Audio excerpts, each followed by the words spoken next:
Quando a gente estuda história na escola, a gente fica com a impressão de que a história foi feita por pessoas corajosas, heróicas, capazes de ações intrépidas. Essa impressão que a gente tem não é somente fruto do nosso modelo educacional. Ela também é fruto da nossa imaginação, do nosso desejo por esse tipo de histórias. A gente gosta de histórias de mocinhos contra bandidos, de bem contra o mal, de heróis lutando contra os demônios. Só que quando você vai começar a estudar a história um pouco mais aprofundadamente, você inevitavelmente vai começar a se deparar com os bastidores da história. E esses bastidores podem te revelar que esses nossos heróis nem sempre são tão heróicos assim. Tá? Que eles podem sim ser muito mais humanos do que a gente está acostumado a pensar. No vídeo de hoje a gente vai falar sobre um desses heróis da história, que é o físico italiano Galileu Galilei. A gente tem uma série de místicas em torno da figura do Galileu, em virtude do processo que ele sofreu por parte da Inquisição Católica. E a gente fica com essa sensação, realmente, de que ele foi um herói que lutou contra a igreja tão obscurantista, tão inimiga das ciências. Tá?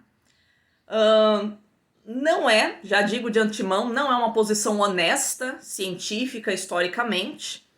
E é muito importante que a gente resgate efetivamente o que aconteceu no caso do Galileu para a gente fazer uma avaliação justa da história. Eu vou trazer aqui para vocês uma fala do professor Thomas Woods a respeito desse caso do Galileu. Ele diz assim: entretanto, o caso Galileu ainda ocupa um lugar de destaque na mente popular. Essa é, talvez, eu acho, o maior obstáculo em nosso caminho para tentar convencer as pessoas de que, na verdade, a igreja não foi uma oponente das ciências ou coisa parecida. Por isso acho importante entrar neste caso de Galileu com um pouco mais de detalhes do que costumamos ter. E direi logo, como disse da última vez, não estou aqui para insinuar que toda decisão tomada por importantes membros da igreja, mesmo neste caso um papa, tenha sido sábia ou prudente. Na verdade, acho que prejudicou a reputação da igreja tremendamente. Ao mesmo tempo, honestamente acho que só é justo quando ambos os lados são ouvidos com justiça. E normalmente não é isto que acontece. O que acontece é que Galileu é retratado como o grande herói que é irracionalmente vitimizado pelos ignorantes da Igreja Católica. Bem, é hora de, pelo menos, ouvir ambos os lados. Então é essa a ideia que eu gosto de sempre passar, de que você não pode fazer história partindo desse nível de parcialidade. Tá? Procure, pelo menos, ouvir ambos os lados. Ouvir ambos os lados não vai fazer de você, não tenha medo, de dizer que com isso você vai dizer que a igreja é uma instituição absolutamente sábia e vai começar a praticar religiosidade dentro da ciência, vai começar a misturar as coisas. Calma, não tenha medo. Ninguém aqui morde. Tá? Mas é realmente importante você saber o que foi que aconteceu.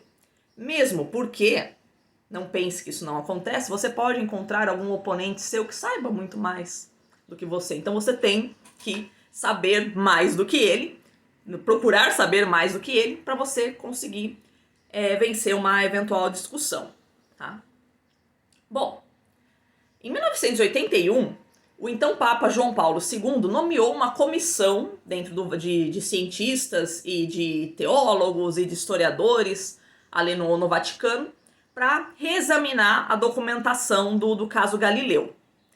Essa pesquisa durou 11 anos e depois de concluir essa pesquisa, o João Paulo II, em 1992, ele fez um pronunciamento dizendo que reconhecia os erros que a igreja cometeu na ocasião do Tribunal da Inquisição em 1633, que foi o segundo processo movido contra o Galileu.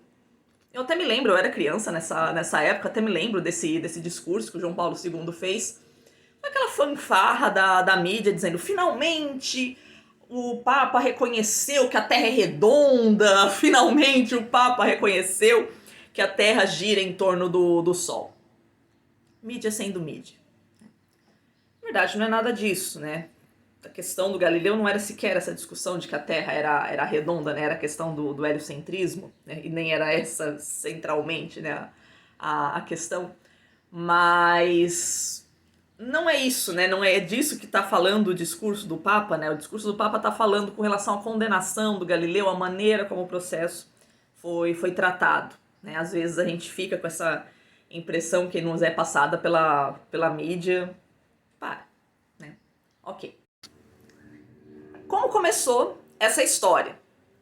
O Galileu conseguiu aprimorar um instrumento óptico que já circulava ali na Holanda, transformando isso num telescópio.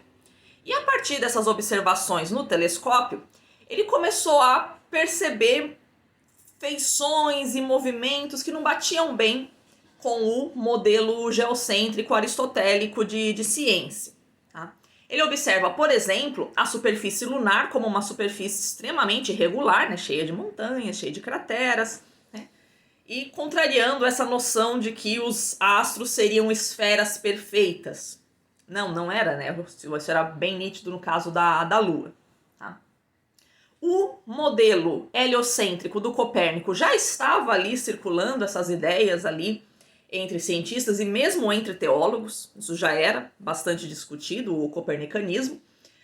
E o Galileu, a partir do telescópio, ele conseguiu descobrir 4 satélites de Júpiter, são os 4 maiores satélites, que hoje a gente chama de satélites galileanos, e ele consegue perceber que esses satélites não estão orbitando em torno da Terra, eles estão orbitando em torno de Júpiter. Essa é considerada na história a primeira prova contrária ao geocentrismo que nós temos. Veja bem que não é prova favorável ao heliocentrismo. É uma prova contrária ao geocentrismo, porque está mostrando que nem tudo gira em torno da Terra. Tá? O Galileu começou a divulgar essas ideias, começou a lecionar, começou a fazer palestras acerca do heliocentrismo e foi, sim, muito bem recebido pela igreja de início. Porque, como a gente já disse, né, o heliocentrismo vinha sendo já debatido dentro da igreja e dentre os cientistas ali por toda a Europa. Tá?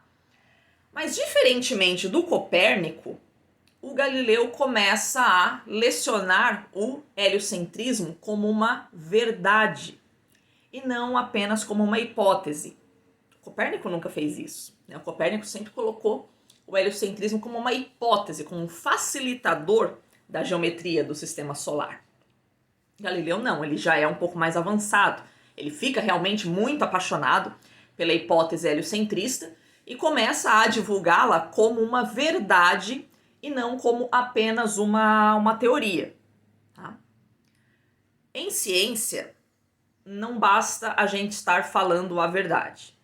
Tá? A gente tem que ter uma justificativa para esta verdade. Tá? Se for pensar, o Aristarco já falava que era a Terra que gira em torno do Sol. Mas com base em quê? Não basta você estar na verdade, você tem que ter provas dessa verdade. E provas de que a Terra girava em torno do Sol, o Galileu não tinha. Era uma ideia boa, genial? Sim, se você for comparar com o modelo geocêntrico ali que tem os epiciclos, né? O planeta gira em torno de um ponto imaginário e é esse ponto imaginário que gira em torno da Terra. Cara, o modelo do Copérnico realmente simplifica muito as coisas, tá? Mas não basta ser uma ideia boa, você tem que provar. E essa prova o Galileu não tinha. Era muito questionado para ele, por exemplo, a questão da paralaxe estelar. O que é a paralaxe? É a mudança que deveria haver na posição das estrelas no céu em virtude do ponto de vista que você estivesse aqui como observador aqui na Terra. Então vamos pensar, se a Terra está nesse ponto da órbita e a época que a Terra está nesse ponto da órbita, você deveria ver uma mudança correspondente na posição das estrelas. Quando a gente está assim, a gente está olhando a estrela para cá. Quando a gente está desse lado, a gente está olhando a estrela para cá. A gente deveria ver essa mudança de posição. E não se via. Né? Então, isso seria uma prova, né, de que a Terra está girando em torno do Sol. E nunca se conseguiu visualizar isso. Tá? E essa pergunta foi muito colocada para o Galileu. Então, tipo, como é que a gente não vê a paralaxe? Galileu nunca conseguiu resolver essa questão. Por que ele nunca conseguiu? Porque o ângulo de paralaxe que a gente faz, que as estrelas fazem, é realmente muito pequeno, né? Essa variaçãozinha na posição delas no céu, conforme você está num extremo da órbita e conforme você está no outro, é realmente muito pequena.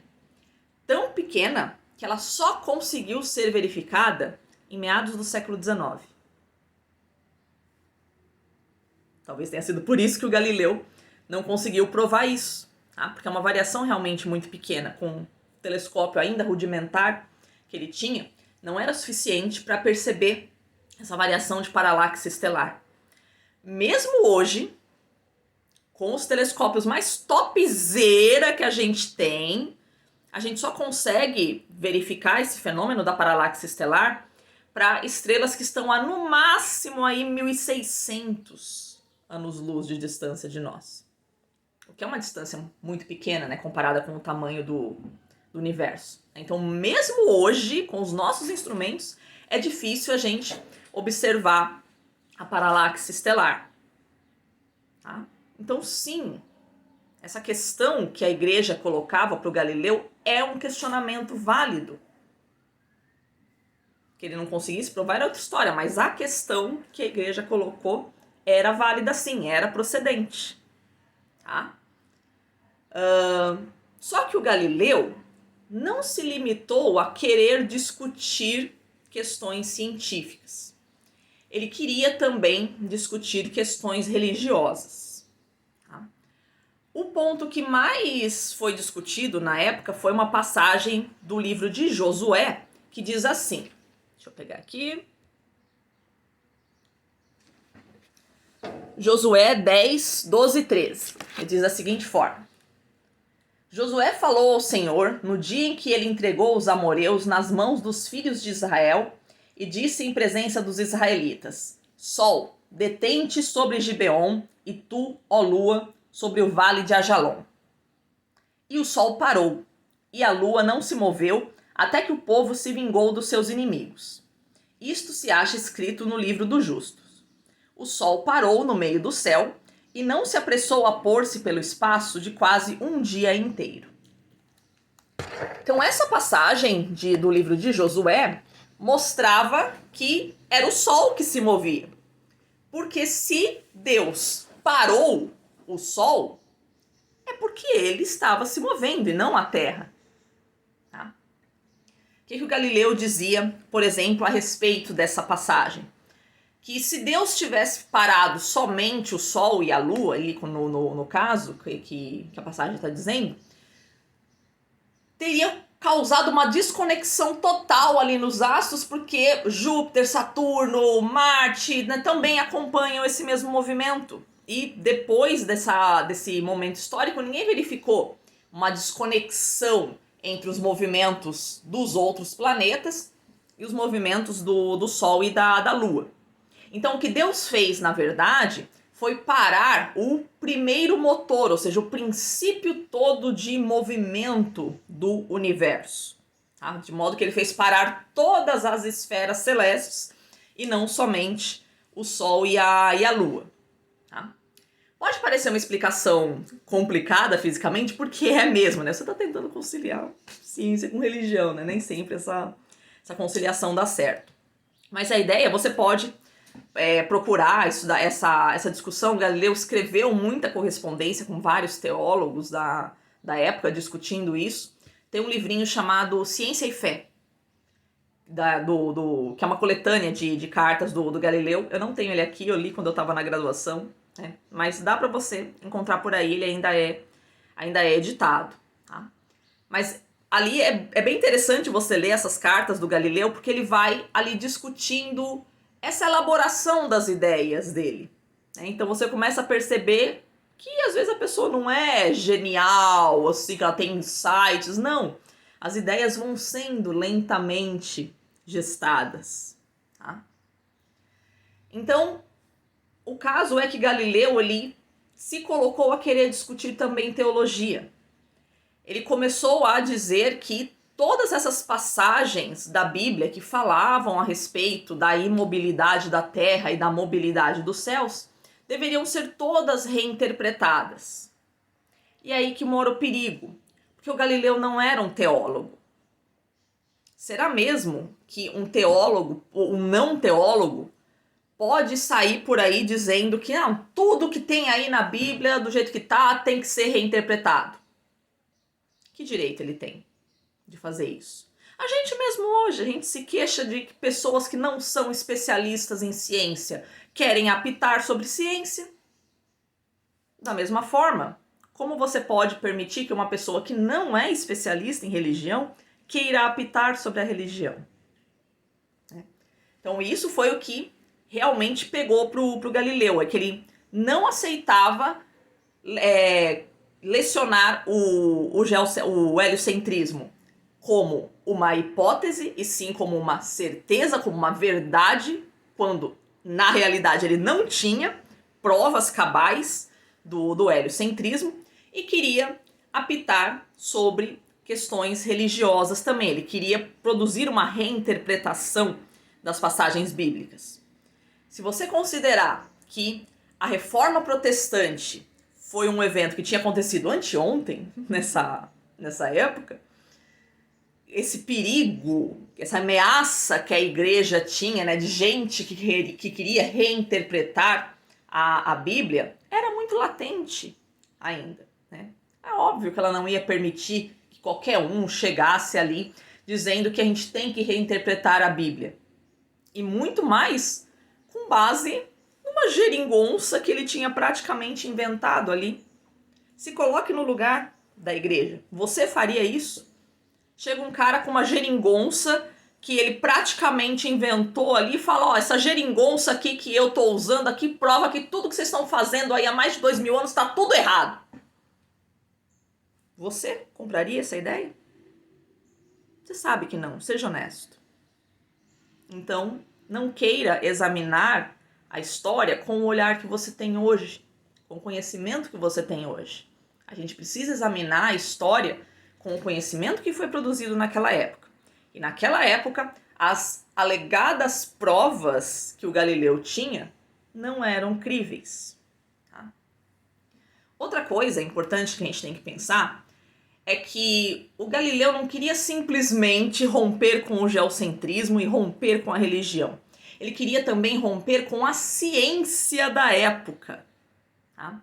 A física que dominava, então, era o modelo do Aristóteles e, entre outras coisas, o modelo do Aristóteles dizia que toda espécie de movimento necessita de um motor. Ou seja, todo movimento que existe na natureza ocorre porque algo produz esse movimento. O Galileu vai dizer que não. Nem todo movimento precisa de uma força. Que a força produz mudança na velocidade do movimento. Mas em movimentos em que é conservada a velocidade, direção e sentido, não é necessária a ocorrência de uma força. Ou seja, quando o corpo está parado, ele vai se manter parado. Quando o corpo estiver em um movimento retilíneo uniforme, que é um movimento em que se conserva a velocidade, direção e sentido, ele vai fazer isso sem a ação de uma força. Você aprendeu isso na escola, espero, como a primeira lei de Newton, a lei da inércia. Tá? Mas quem produz esse princípio científico, na verdade, foi o Galileu. O Newton vai elevar isso à categoria de lei da física.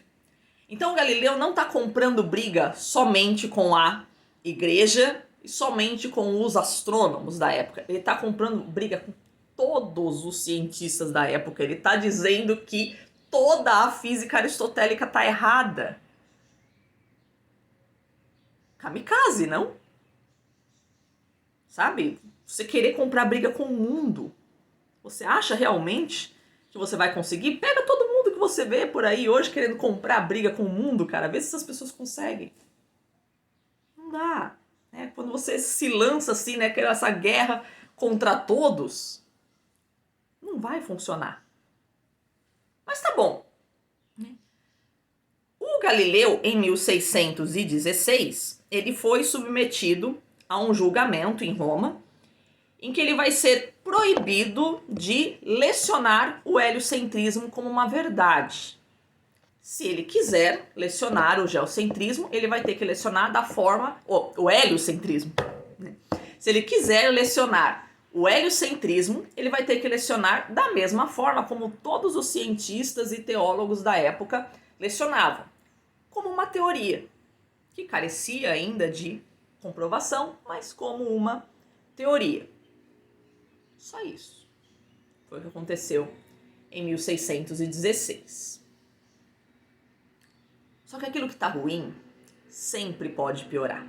E tem pessoas que parecem que têm o dom de sempre querer piorar as coisas. Esse era o caso do Galileu. Ele não engole essa proibição que foi feita a ele em 1616, que aliás era uma proibição bastante razoável, repitamos, né? Não havia provas do heliocentrismo, portanto ele não podia lecionar o heliocentrismo como uma verdade. Tá?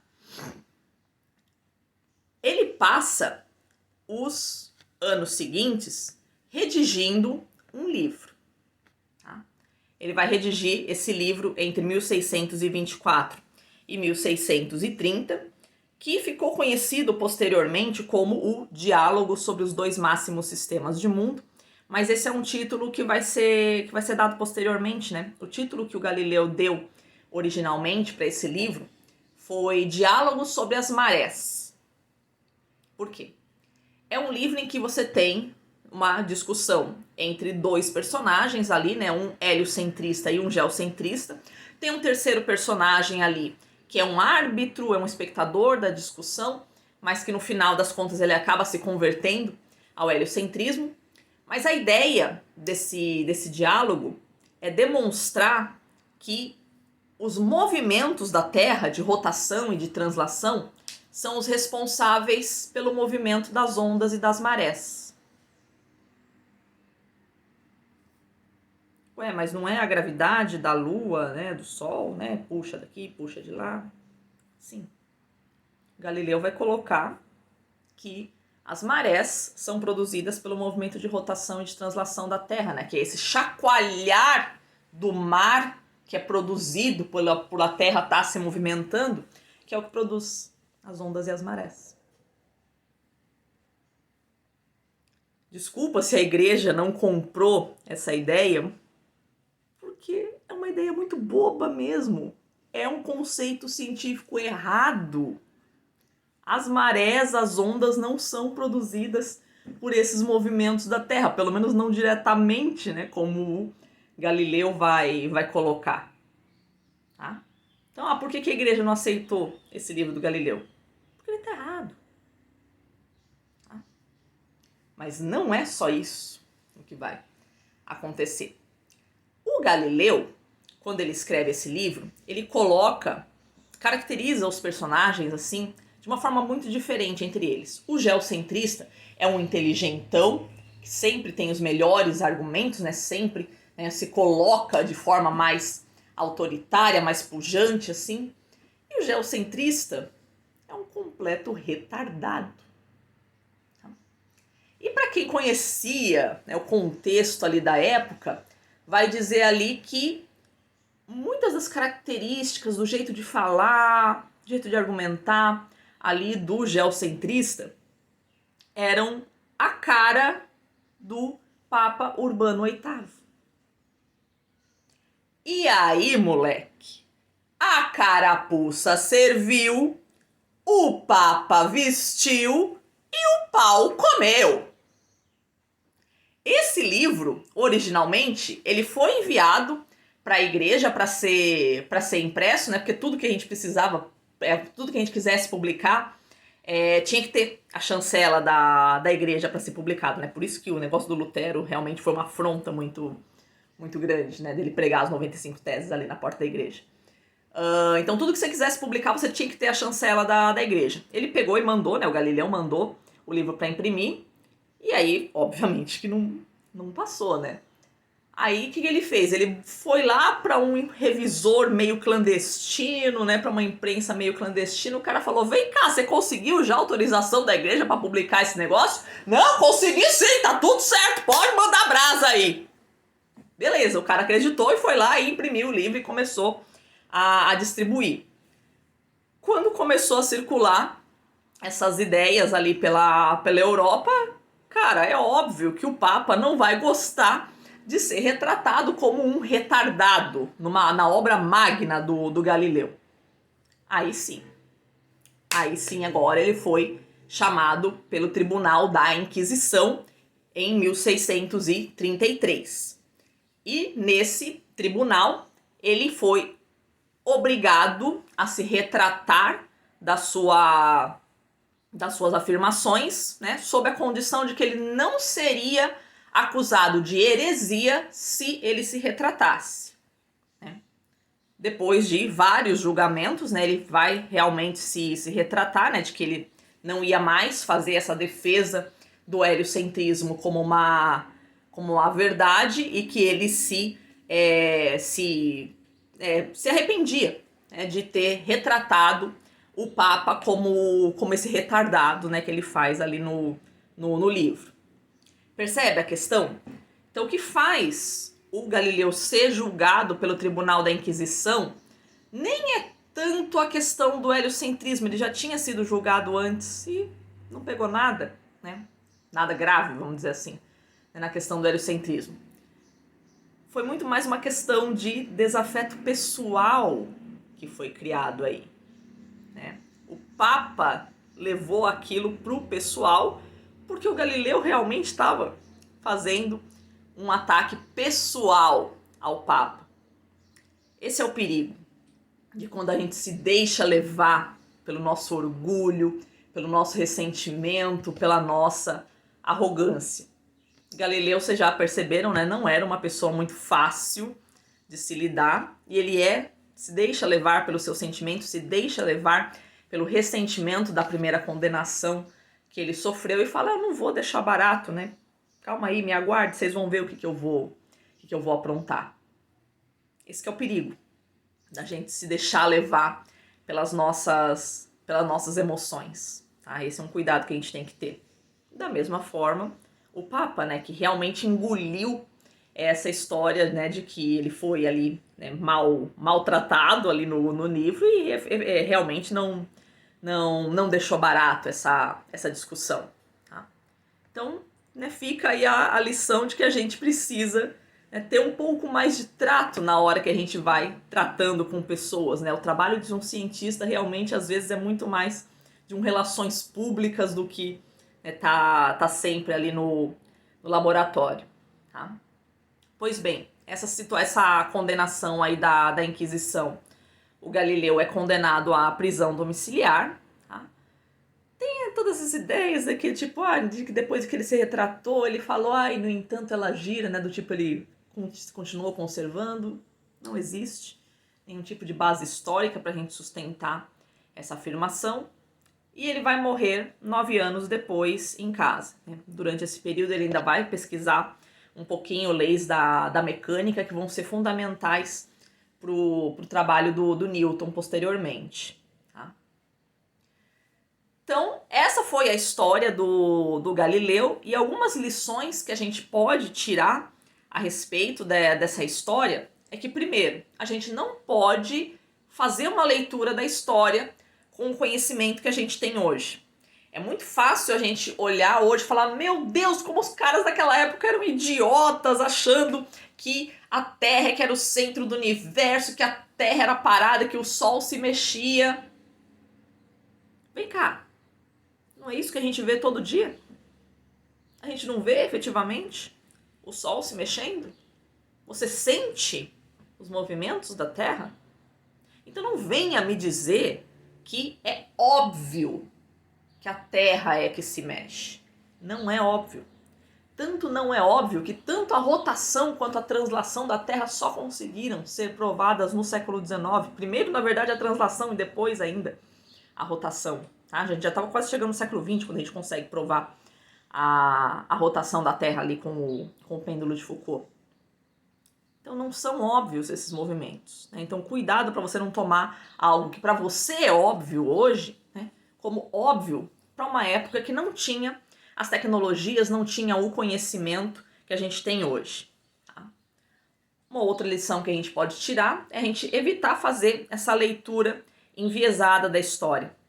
Porque a gente observa que mesmo quando a gente dá esse tipo de argumentação, as pessoas relutam em aceitá-la, do tipo esse medo, né, de dar razão para a igreja e já cair na ideia de que você está, né, misturando ciência com religião. Como eu falei no começo do vídeo, calma, você não vai morrer se você fizer isso, tá? Mas é muito triste a gente ver pessoas que praticam a ciência querendo maldizer a igreja, até mesmo quando ela está certa.